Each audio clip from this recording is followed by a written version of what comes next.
Welcome to the Hockey Writers Union Junction, a weekly show from our Columbus Blue Jackets insider, Mark Scheig, bringing you the latest news, rumors, trades, player grades, game results, and much more. From training camp to the playoffs, from draft day to the trade deadline, he covers everything that happens with the Jackets. So get ready. It's time for another get-together at Union Junction. Well, hello, hockey fans. Welcome back to Union Junction. First one of 2022. Welcome aboard. January the 6th. Mark, Cody, and Nick, the whole crew with you this week. And it's a Blue Jackets tradition. We have absolutely nothing to talk about. Well, I mean, we have everything to talk about. So 30 minutes here. We're going to try to get everything in as best we can. Again, there's so much going on. So let's just jump right into this thing, guys. For the first time in franchise history, if you can believe it, even during the dark days of the franchise, this has never happened.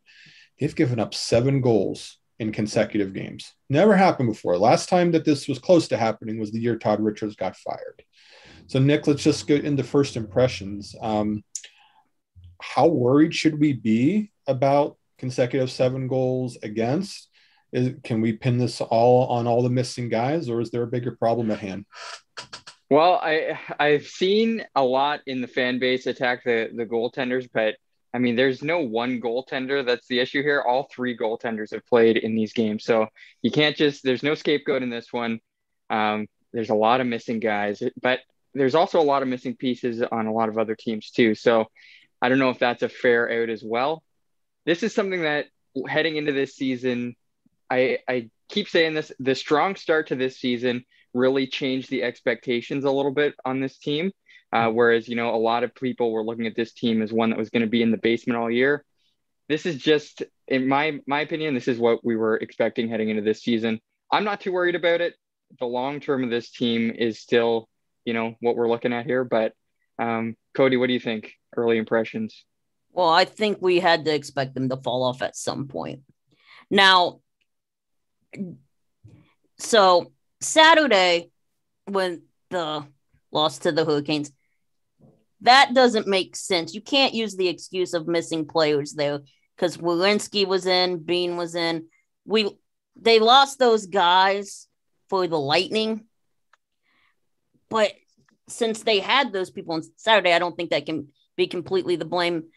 The wheels did seem to fall off when Taylor South got hurt on Saturday, so I don't know if that was just a product of Elvis coming in cold and the team just kind of feeling like they had a good enough lead to just quit. But I mean, I think we had to expect this at some point. And I'll just say this, guys, let's not forget that this was Carolina and this was Tampa Bay. We're talking about 2 elite teams, 2 teams that easily can go after the Stanley Cup. If there's anybody that's going to be able to pour that on a shorthanded Blue Jackets team, it's them. Once everybody gets healthy, I know it's a young developing team. There's going to be growing pains. I'm not too terribly concerned. This was to be expected. It might continue for the short term, but let's remember who the opposition was here. I mean, 2 of the best teams in the league. So Cody, let's start with you on this next one. We just alluded to it, the injuries, the COVID situation. God, we don't even know what the lineup's going to be upcoming here. Even Brad Larson will go into the day of the game not even knowing what the lineup is until it's actually time to drop the puck. So what do you feel like the immediate future holds for the team here?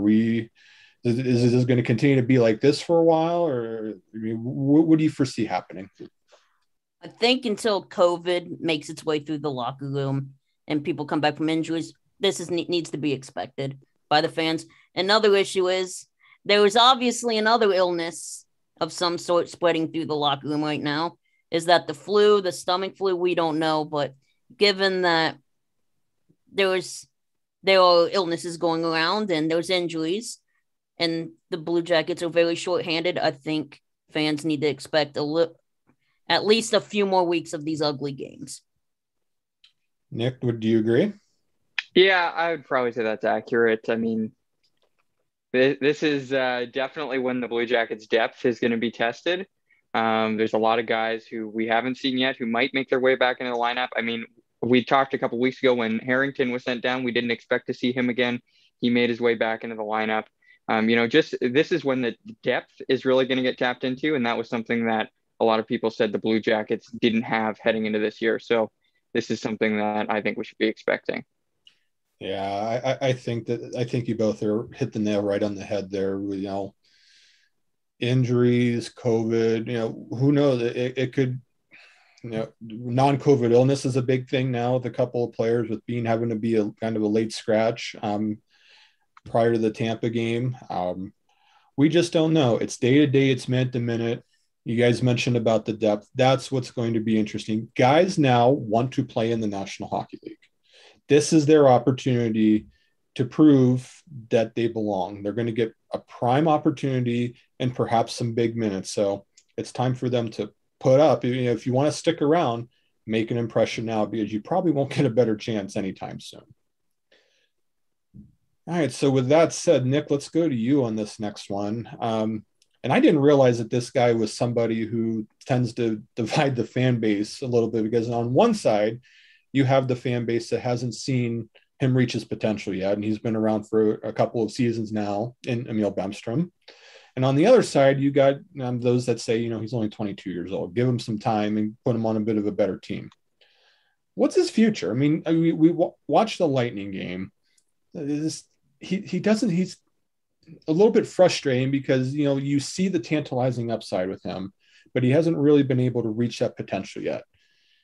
Does he have a long-term future at the Blue Jackets at this point? Is there something they could do to get more out of him? Where do you stand with that player?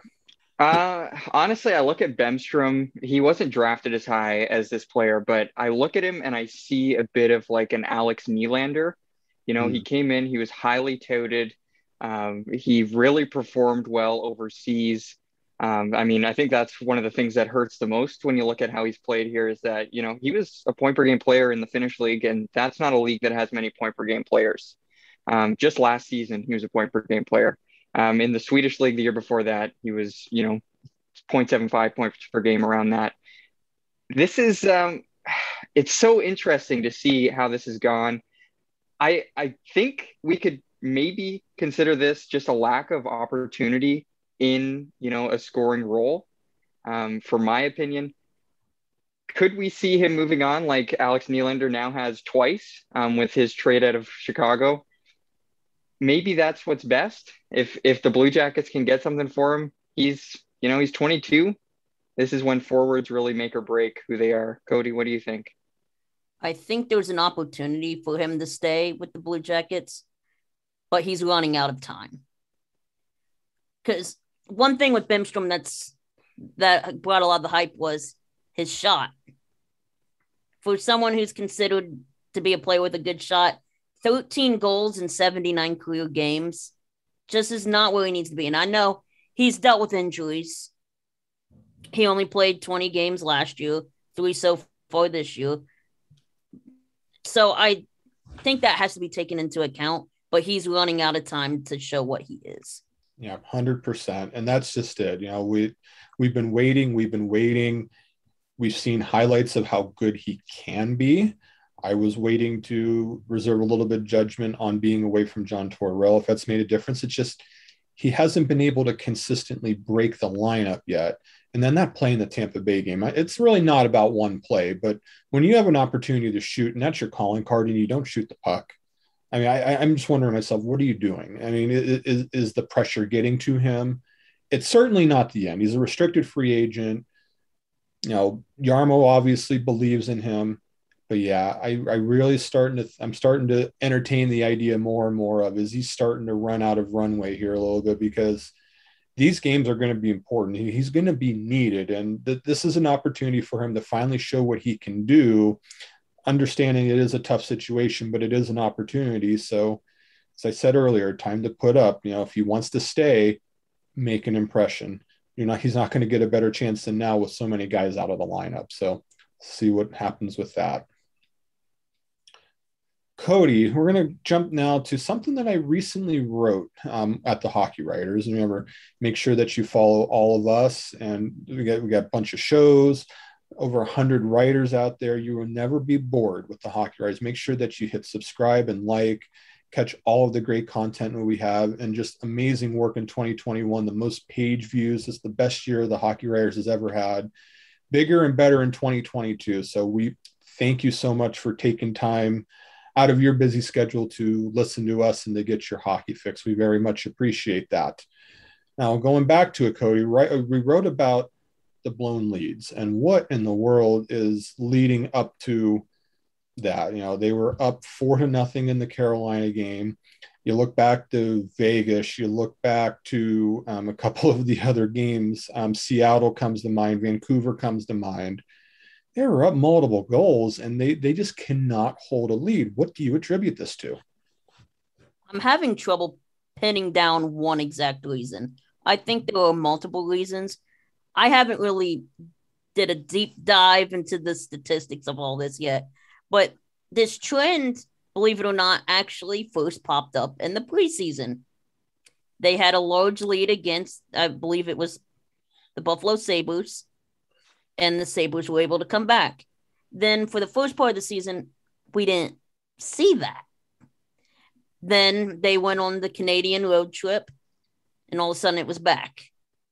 The blown lead against Vancouver, against Seattle, and now against Carolina. I think some of it is a lack of confidence for a young team, and just that they're young. They don't have that experience of closing out games, and I just sometimes feel like they don't know how to respond when a team becomes desperate. Nick, what do you say? Well, I think Cody hit the nail on the head with the youth factor, but something else that has kind of made me curious is, this is Brad Larsen's first season as a head coach. And when things start to slip and slide, what Tortorella used to do is really clamp down on the guys, right? He would really hammer down. So I wonder if Larsen is having a hard time kind of balancing, he doesn't want to go full torts mode and, alienate himself from the players like Tortorella used to do. And, it's a young team, a young coach. There's just a lot of nuance here that I think the Blue Jackets are still trying to figure out. And I mean, if this is going to be a long-term problem, I'm not sure. I'm sure nobody can really tell if this is going to be a really long-term thing. I'm sure Cody's deep dive that's coming up is going to tell us a bit more about that. But I'm not sure. Mark, what do you think?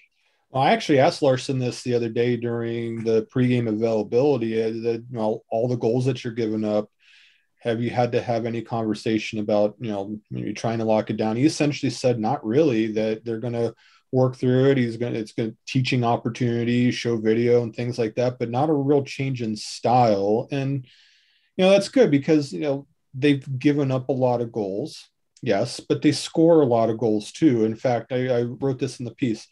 They're the only team as of that writing that scored 3 goals per game, but gave up more than they scored. 3.47 allowed, 3.2 against. That opens the door for blown leads when you're constantly being outscored like that, when you're giving up 3.5 goals a game. The opposition is never out of it. And that's certainly part of the reason. But look at how young the defense is. And, let's not forget how young Zach Werenski is. He's also in the first year of him being the full-time number 1 defenseman. You have Jake Bean. You have Adam Boquist. Those are not shutdown defenders. Those are puck-moving defensemen. And they're trying to learn that other side of the game. Or they're to the point where Vladislav Gavrikov is their best shutdown defenseman. And then you fill in 5 and 6 with, Andrew Peak, who's still very young and trying to make a mark in the league. And then you have a rotating door at the bottom. They're not stopping much. In fact, I pose a question to both of you here. If you were Larsen and you had a 1-goal lead late in the game, who are you putting out there, assuming health? Because obviously some guys are out, but how much confidence do you have in putting out a unit of 5 right now that can shut it down for like the last minute and a half, 2 minutes in a 1-goal game? Based on recent performances, I don't have that confidence. Do you guys? No. Yeah, I did not really, eh? Jeez. And can I add to, like, yeah. I don't think this is just a blown lead problem. This is like a consistency throughout the game problem because, they started really weak against Tampa and then they put up 2 goals in the second period. And they had there was such a tiny window there where we saw them kind of turn it on a little bit, but then they lost it again in the third. So I'd say it's more of a consistency issue overall as opposed to just blowing leads. Yeah, and let's not forget that Colorado game too, where they were up 4-2 late and then gave up the 2 goals at the end. Now, to their credit, Jake Bean had a couple of overtime winners. So, yeah, I think you're right. It's certainly more than just blown leads, but it's an interesting, like if it happens once or twice, okay, that's going to happen to everybody. But when it happens that often, you have to stop and think, okay, there's got to be some stuff going on here. And yeah, they're young, can't pin it really all on that. But when you have such a young defense like that, that's literally learning on the job, that's a real huge factor here. And, with more, it's going to take more experience. And I don't see a short-term fix here just because they have to experience that. They have to learn that. And hopefully that'll make them better for the future. And, that's the thing that we have to wait for to see if they learn lessons from that. If they don't learn from it, then, what's the point even? So, that will be to come, which leads to the next topic. And Nick, I'll start with you on this one. I think it's to the point, like 3-9-1, 3-10-1 in their last stretch here where they started out 12-6 on the year. Their special teams have really taken a nosedive. Look back at the Lightning game, 3 power play goals against. I know the level of competition there, it's the Lightning. But after a pretty good start on both units, both power play and penalty kill, it's gone south on them. They're not scoring on the power play like they did, and their penalty kill is just not the same. And I know you can attribute that to guys that are out, but even before that, it was starting to really go south. Can you pinpoint a reason why such a nosedive in such short order? Well, I think we kind of touched on it. The young defense in terms of the penalty kill, I think that really isn't helping. And the forwards who are on that kill, they're generally a little bit less experienced too. But the power play, I'd say, is, there's a symptom of a larger issue there, which is the big guns have gone silent, with the exception of Laine, potting one in his first game back. Who's been the best player or the most productive player on the Blue Jackets in the last few games? Gus Nyquist. And I know he's a veteran player. He's supposed to chip in offensively, but he's not supposed to be your number one guy here. So I don't know. The guns have just gone silent. I'm not sure really what's going on. It could just be the monotony of, it's hard to play these December games, these late December, early January games. But Cody, what do you think about their special teams? I think with the penalty kill, we can look at the young defense and defensive injuries. And of course, people being out with COVID and other illnesses. As far as the power play, if you remember earlier in the season, I did a piece on the power play and looked at it very deeply statistic-wise. And my question was it sustainable to be scoring goals like they were with the fact that possession metrics and all that was showing they weren't great on the power play? And I think we have the answer to that question. It was not sustainable. Yeah, and let's not forget too, even though he's really not a power play contributor, but definitely on the penalty kill, and as of late been one of their best players. Now Nyquist is called out, but Alex Texier, I tell you what a resurgence he's had as of late, and now he's out, and that absence is going to be felt. He's already been ruled out for the game tonight against the Devils in New Jersey. So that's just a huge loss, and I don't think many people realize just how important a guy like him is on the penalty kill. And then he was in the top 25 in even strength goals as of last week. Overall in the league, I don't think many people realize just how good he was doing. So when you couple losing important players like that with what was mentioned with the big guns kind of going silent, it's a little bit of a recipe for disaster. And if you can't generate momentum on your special teams, you're putting all your eggs in 5-on-5. And if you're not doing well there, then, well, the result is 3-10-1. And so it's a little bit self-inflicted. And now they have to kind of start to get healthy here to see, if they're finally able to turn some things around.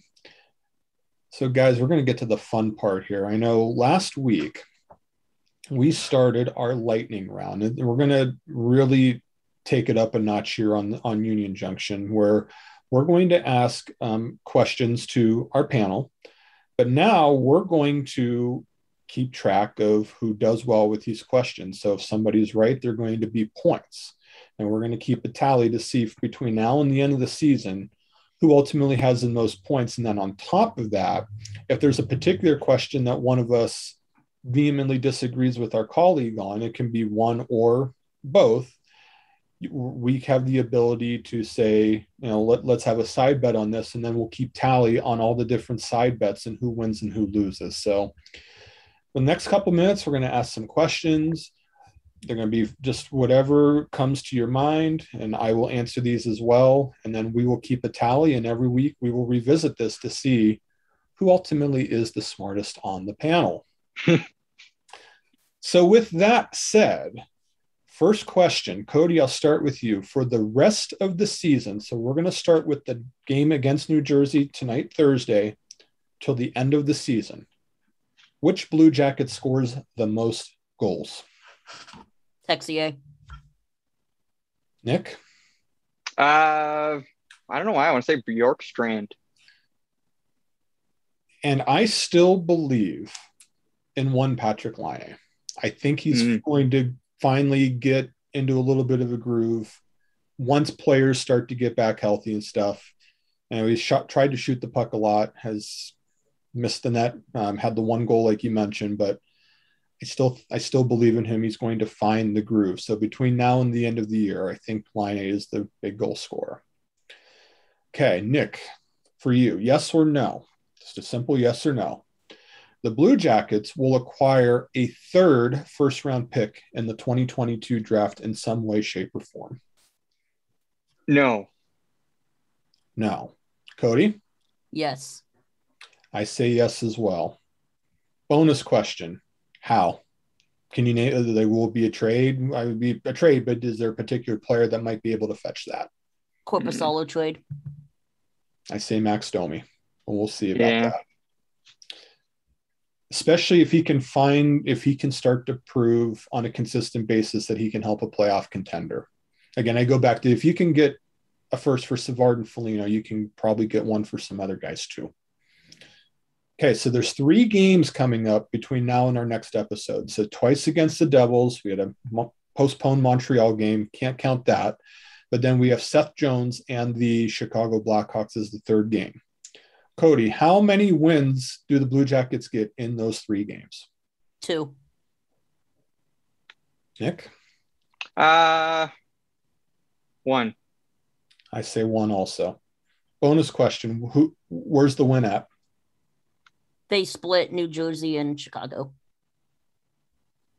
I'm going to say Chicago. I say the home game against the Devils, they win. All right, so now, will Emil Bemstrom be a Blue Jacket next season, Cody? Yes. Nick? He will be in the Blue Jackets organization. Oh, interesting. I say yes as well. I still think that I'm going to lean toward him being young, but he really does need to start to show that he can reach the potential that he's got. Now let's have a little bit of fun. I got a couple questions here to wrap it up, where we'll go around the league a little bit. So let me set this question up in regards to the Edmonton Oilers. And perhaps you guys saw what happened, with Coach Tippett and Mikko Koskinen, and Koskinen's comments about, his recent play and saying how much goal support he's gotten or lack thereof. Which happens first, Nick? A big trade or the coach gets fired? Let's say trade. A trade. Cody? Coach gets fired. Coach gets fired. I'm going to say trade also, only because I don't think, thinking back to the times of Ken Holland being the GM, I don't recall him ever firing a coach in season. I think he's going to try and stick it out. I think it brings up, and we'll have a conversation about this much later on, but about how much pressure do you put on your superstars? Like, are they putting too much on McDavid and Draisaitl's plate for that to work? we'll definitely tackle that at another time. But let's end with a fun question here. And this was prompted by a release that we got from the Erie Otters. Many of you know I covered them in the OHL. There was some awards that were announced, and they were announced as a finalist in an interesting category. It's about places to go to take a first date, was an Erie Otters game. So Cody, my question for you is, if you had the opportunity at a first date, just in a hypothetical sense, would you consider taking your date to a hockey game, or would it have to be somewhere else? I would consider a hockey game, but I don't know how well that's working for me. That's on my Bumble profile, and no one ever responds. So... Nick? 1,000,000%. I think if there's hockey, it's love. I've heard stories of people meeting people at a game, but not actually taking them as the first date to a game. But if the opportunity is there and you find out that they're a hockey fan, I say absolutely go for it. In fact, you ask me, I advocate that you probably should find someone in which hockey is their first love. Good luck finding that. Listen, patience. It's like a unicorn. They are out there. We sometimes just don't realize how many people are out there. Sometimes it's a matter of being patient, and sometimes it's a matter of looking in the right place. A little patience will go a long way with that. Bumble is not the right place, guys. There you go. Well, guys, great show tonight, but we're going to end on one more. We have to talk about it since it's a big milestone night, Thursday night in New Jersey. Assuming no issues with testing and stuff like that. But Jake Voracek is going to play in his 1,000th NHL game. And I know he's only been with the Blue Jackets a little bit since coming back from in the Cam Atkinson trade. He started here, spent all the years in Philadelphia, becoming one of the best playmakers in the league. He's back here now. So it's a two-part question. So Nick, just how big of a milestone is 1,000 games? And then specifically for Voracek and the Blue Jackets, how has that worked out so far? Do you feel like that he's been a veteran presence in the room, just from what you've seen from your own eyes? Just rate how he's done since coming to Columbus. Well, 1,000 is it's a big one. I know we always hear about a few players making it every year, so it sounds like it's not as big of a deal as it is. But when you actually look at the list of how many players have actually made it to 1,000 games, it's a lot smaller than you'd think. So this is definitely a veteran guy who, that's over 12 seasons of, full seasons to make it this far. So that's exciting for Jake. And one thing that I'd say about him being here so far or in Columbus so far, is that he has brought that veteran presence. There was some talk of him in training camp, how he was kind of like a coach out there on the ice. He was calling plays early on the power play. He's had success. Philadelphia has done their damage in the playoffs over the years when he was out there. And back in Columbus, he's definitely bringing that leadership presence that I think they were expecting. Cody?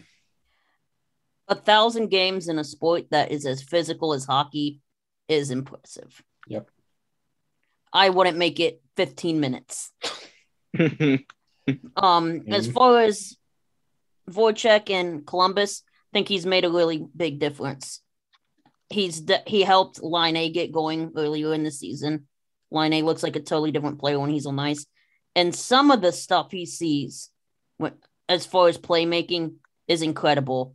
He could turn – I will watch and see nothing, and then next thing you know, he passes it, and there is a grade A scoring chance for the Blue Jackets. So they definitely are getting – they're getting what they expected from him. Yeah, just a quick final word on him.